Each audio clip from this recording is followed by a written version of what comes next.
ایک صاحب نے سوال کیا ہے کہ اگر کسی کے نقلی دانت ہوں تو وضو اور غسل کا کیا حکم ہے؟ تو بھائی، دانتوں کی 3 قسمیں ہیں۔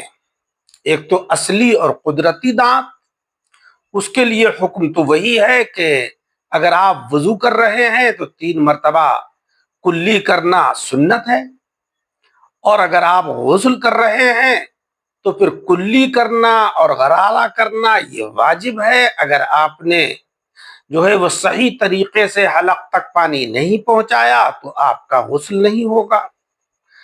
اب رہا نقلی دانت، تو نقلی دانتوں کی بھی 2 قسمیں ہیں۔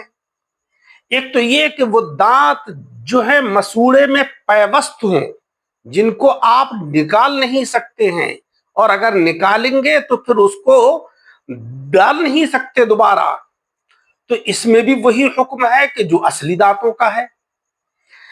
ایسا نہیں ہے کہ صاحب ان دانتوں کو اکھیڑیں اور جو ہے وہ مسوڑے پر جو ہے وہ پانی کو بہائیں، اس کی ضرورت نہیں ہے۔ بس وہی کافی ہے کہ آپ کلی کر لیجئے، اور اگر غسل کر رہے ہیں تو کلی کے ساتھ غرارہ وغیرہ کر لیجئے، جو واجب ہے۔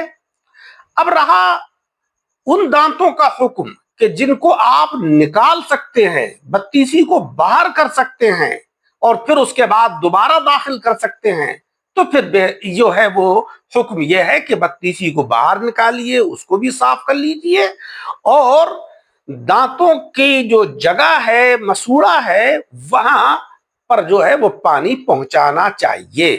وضو میں تو سنت ہے، اور غسل کے اندر اس جگہ کا، اس مقام کا کہ جہاں پر وہ بتیسی لگی ہوئی ہے، یعنی وہ مسوڑے کا حصہ کہ جہاں پر وہ بتیسی فٹ ہوتی ہے، اس جگہ پر پانی کا پہنچانا واجب ہے۔